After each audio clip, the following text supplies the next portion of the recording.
Everyone loves a productive compost pile. Toss in your kitchen scraps, a handful of garden clippings, and before long you expect to uncover rich, earthy goodness ready to feed your soil.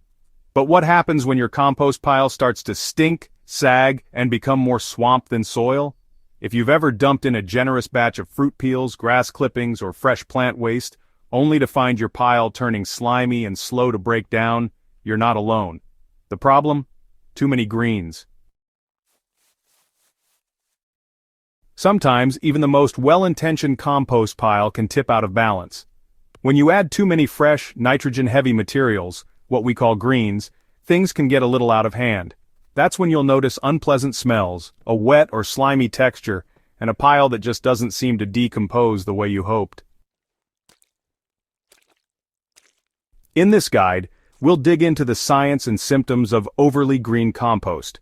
You'll discover why an imbalance of nitrogen-rich material throws off the decomposition process, how to recognize a pile in trouble, and the fastest ways to bring your compost back into balance without needing to measure, calculate, or memorize carbon-to-nitrogen ratios.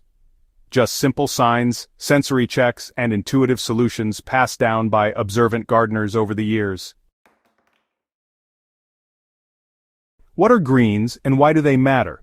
In composting terms, greens are fresh, wet materials high in nitrogen. Think vegetable peels, fresh grass clippings, coffee grounds, plant prunings, and anything that still feels juicy or smells fresh. These materials are essential because nitrogen feeds the bacteria and fungi that break down organic matter. But as with any diet, balance matters. If you flood the system with greens, the microbes go into overdrive. That might sound like a good thing, but here's where it all starts to break down, literally and figuratively. When your pile becomes too rich in greens, it can actually go anaerobic. What that means is oxygen gets pushed out as bacteria multiply faster than air can flow through. Anaerobic conditions lead to slimy textures, some really foul smells, think rotten eggs or ammonia, and a slowdown in decomposition. Instead of earthy compost, you end up with a sour, sticky mess that attracts flies and drives away worms. So let's break this down a bit further. If your compost pile doesn't have enough air, those helpful bacteria that need oxygen just can't do their job. Anaerobic bacteria take over, and honestly, that's when things start to go wrong. You'll notice the pile getting wetter, stickier, and a whole lot smellier. Why do too many greens cause trouble?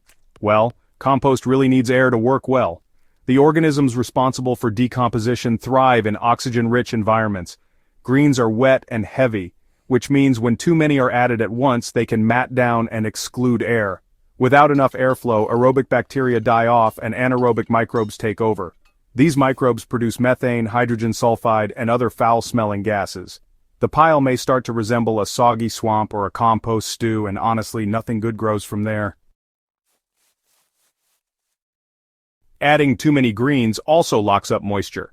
Greens already contain a high water content, and when they compact together, they create dense, saturated pockets that don't allow for evaporation. The pile becomes waterlogged. Once it's too wet, even flipping the pile might not help because the structure has collapsed. Microbial diversity drops, and decomposition slows dramatically.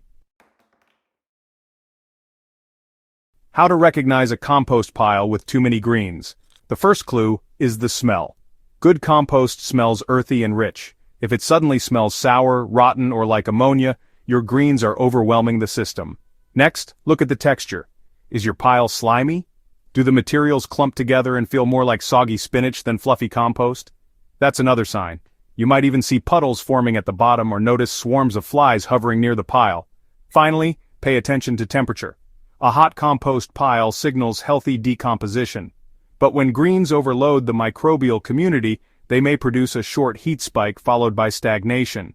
If your pile heats briefly then stays cool and wet, the greens have taken over. Adding browns to restore balance. How to fix it fast without math. You don't need to know the exact carbon-to-nitrogen ratio to fix a green-heavy pile. All you need are your senses and a good supply of browns. Browns are dry, carbon-rich materials like shredded cardboard, straw, dead leaves, wood shavings, paper towels, and dried stalks. Start by loosening the pile. Use a pitchfork or garden fork to fluff it up, breaking apart clumps and letting in air. This single step often reduces odor and kickstarts microbial recovery. Then layer in browns generously. Don't worry about being exact. If the pile is wet and sticky, add twice as many browns as you think it needs. If it still seems soggy, add more. Mix the browns thoroughly into the pile. You're looking to absorb moisture and create structure. Browns are porous and help create airflow pathways inside the compost. They also slow down the rapid microbial feast caused by excess nitrogen, giving the pile time to stabilize. Avoid adding more greens for a while. Let the balance correct itself. If you're still getting kitchen scraps daily, consider freezing them until the pile recovers, or burying them in small holes near established plants where worms can digest them directly. How to prevent this problem going forward. Compost balance is less about math and more about mindfulness. Every time you add greens, ask yourself, what's going to absorb this moisture and keep the air flowing? Keep a bucket or bag of browns near your compost bin.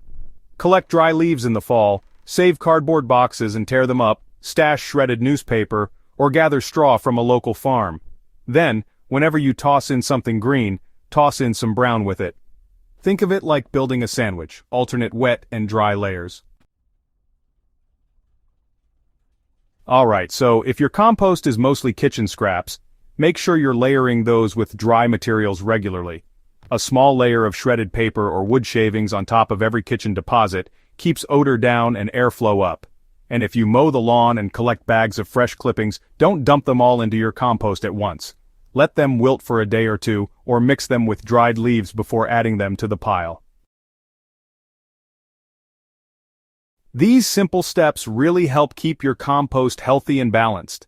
By layering, you're preventing smells and helping everything break down just right. Remember, patience and a little attention go a long way in making great compost. How this all leads to better soil. When your compost is balanced, it breaks down faster, smells better, and feeds your garden more effectively. The end product is crumbly, dark, and full of life. A living amendment that improves soil structure, holds water, and releases nutrients over time. A healthy compost pile mirrors a forest floor, diverse, layered, and always in transition. When you manage greens and browns intuitively, you create an environment where nature takes the lead. That means fewer problems, less work, and better results. Closing thoughts. Compost as a conversation, not a formula. Compost isn't a science project, it's a relationship. When you add too many greens, your compost is telling you it needs more structure, more air, and more balance. If you listen, with your nose, your hands, and your eyes, you can fix it quickly and get back on track. So don't stress the numbers. Watch the texture. Smell the aroma. Add browns freely, and let your compost tell you when it's happy again. If this guide helped you turn your soggy mess into garden gold, subscribe to Hydrohaven and share this video with fellow growers. Every compost pile has a story, and yours is just getting started.